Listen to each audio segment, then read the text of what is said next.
వేస్తుంది రాజ్ అని స్వప్న ఏడుస్తూ గదిలోకి వెళ్ళిపోతుంది. ఇక తర్వాత అందరూ ఇంటి మహాలక్ష్మిని ఇంట్లో నుంచి పంపించాక ఇంట్లో ఇంకెన్ని అనర్థాలు జరుగుతాయో అని సీతారామయ్య ఒక ఆడదాన్ని ఇంట్లో ఇలాగా అవమానించి బయటికి గెంటేస్తూ ఉంటే నేను మాత్రం మౌనంగా ఉండిపోయాను. నా పెద్దరికం, ఇలాంటి పెద్దరికం ఉన్నా ఒకటే పోయినా ఒకటే అని సీతారామయ్య కూడా బాధపడుతూ వెళ్ళిపోతాడు లోపలికి. తర్వాత ఇక అపర్ణ ప్రాణాపాయ స్థితి నుంచి బయటపడిందని చెప్పి డాక్టర్లు అయితే చెప్తారు. ఇక అప్పుడే అపర్ణని ఇంటికి తీసుకువెళ్ళొచ్చని డాక్టర్లు చెప్పడంతో ఇక ఇంటికైతే అపర్ణ వస్తుంది. కావ్య కావ్య అని పిలుస్తూ ఉంటుంది. ఇంకెక్కడ కావ్య ఆంటీ, నా చెల్లిని మనసు విరుక్కొట్టి మాటలతో చిత్రవద చేసి దానిని బయటికి గెంటేశారు అని అంటూ ఉంటుంది స్వప్న. ఏంటదినా, నిన్ను ఇక్కడ వరకు తీసుకొచ్చింది చావు అంచుల దాకా, అయినా రాజుకి బలవంతంగా కట్టబెట్టారు. ముసుగు వేసి కూర్చొని రాజుని మోసం చేసింది. రాజు బలవంతంగా దాంతో కాపురం చేశాడు. కేవలం నువ్వు చెప్పావని ఈరోజు నీ ప్రాణాలనే తీయడానికి చూసిన ఆ కోడల మీద నీకు అంత ప్రేమ ఏంటోదినా, వదిలేయ్, ఆ కోడల్ని అంతటితో వదిలేయ్ అని అంటూ రుద్రాని చెప్పంగానే అప్పుడే రుద్రాని చంప పగలగొడుతుంది అపర్ణ. రుద్రాని చంప పగలగొట్టి నా కోడలి జోలికి వచ్చావంటే చంపేస్తాను, దాని పేరు పెట్టి పిలిచే అర్హత కూడా నీకు లేదు, దాని కాలి గోటికి కూడా నువ్వు సరిపోవని నేనెప్పుడో చెప్పాను. రాజ్, అసలు ఏం చేసావో నీకు అర్థమవుతుందా అని అంటూ ఉంటే, మమ్మీ, నీ ప్రాణాపాయ స్థితిలో ఉండడానికి తనే కారణం. తను నిన్ను వదిలేసి వెళ్ళిపోయింది కాబట్టి నేను తనని ఇంట్లో నుంచి బయటికి గెంటేశాను.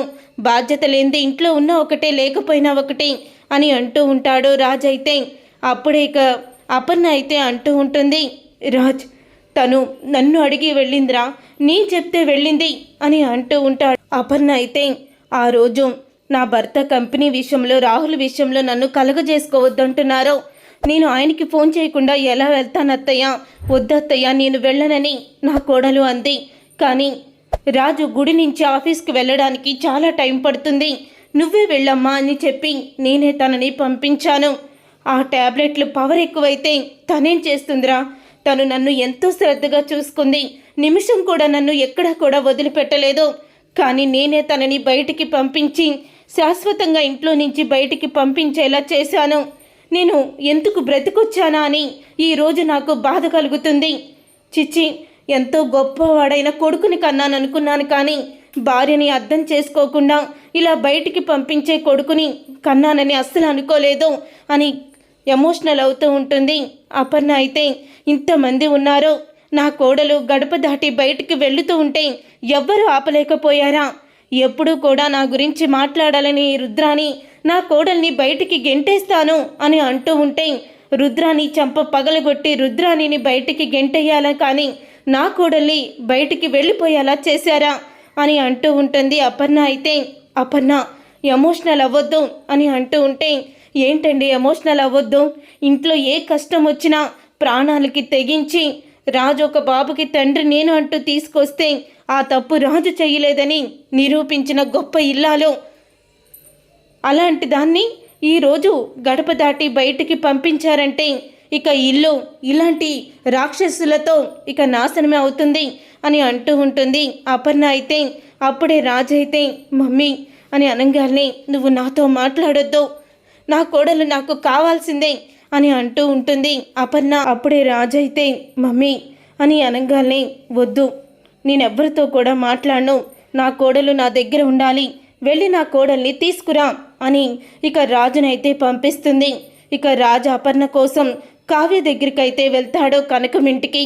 అలా కనకమింటికి వెళ్ళి కావ్య అని పిలుస్తూ ఉంటే ఇక కృష్ణమూర్తి కనకం బయటికి వస్తారు. ఇక బయటికి వచ్చి, ఏంటి బాబు ఇక్కడికి వచ్చి కావ్యను అడుగుతున్నారేంటి అని అనగానే, అదేంటి, కావ్య ఇంట్లో నుంచి వచ్చేసింది, మీ ఇంటికి రాలేదా అని అడుగుతూ ఉంటాడు రాజ్.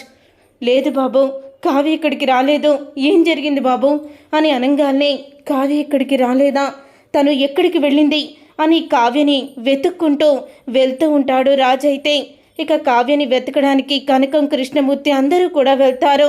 తను పుట్టింటికి వెళ్లకుండా ఎక్కడికి వెళ్ళిపోయింది? ఎవరికి కనిపించినంత దూరం వెళ్ళిపోతాను అని కావ్య అన్న మాటలు గుర్తు చేసుకొని తనేమన్నా అఘాయిత్యం చేసుకుందా అని అంటూ ఉంటే అప్పుడే ఇక రాజు వెతుకుతుండగా ఒక ఆవిడ అయితే కనపడుతుంది. కనిపించేసరికి ఆవిడ్ని అడుగుతూ ఉంటాడు రాజ్, ఈ అమ్మాయిని ఎక్కడైనా చూశారా అని. అప్పుడే ఇక ఆమె అయితే కళ్ళు తిరిగి పడిపోయింది బాబు. అప్పుడే నేనే ఇక్కడే ఉన్న ఆర్ఎంపీ డాక్టర్ దగ్గరికి తీసుకువెళ్తే ఆ డాక్టర్ ఆమె ప్రెగ్నెంట్ అని చెప్పారు. ప్రెగ్నెంట్ అని చెప్పడంతో కానీ తను ఎంతో ఏడ్చి నాకు ఈ సహాయం చేశారు అంటూ వెళ్ళిపోయింది బాబు, వెళ్ళిపోయింది అని గుండె పగిలే నిజాన్ని ఆమె అయితే బయటపడుతుంది. ఇంట్లో నుంచి వెళ్ళిపోయిన కావ్య ప్రెగ్నెంట్ అని తెలుసుకొని రాజ్ అయితే షాక్ అయిపోతూ ఉంటాడు. చూసారుగా ఫ్రెండ్స్, రాబోయే కథలో ఖచ్చితంగా ఇలాగే జరగబోతుంది. మరి ఇలాగే జరగాలని మీరైతే కోరుకుంటున్నారా? అయితే వీడియోని తప్పకుండా లైక్ చేసి ఛానల్ని సబ్స్క్రైబ్ చేసుకొని పక్కనే ఉన్న గంట సింబల్పై ఆల్ అని క్లిక్ చేయండి. అప్పుడే మేము పెట్టే ప్రతి వీడియో మీరు మిస్ కాకుండా చూసేవచ్చు.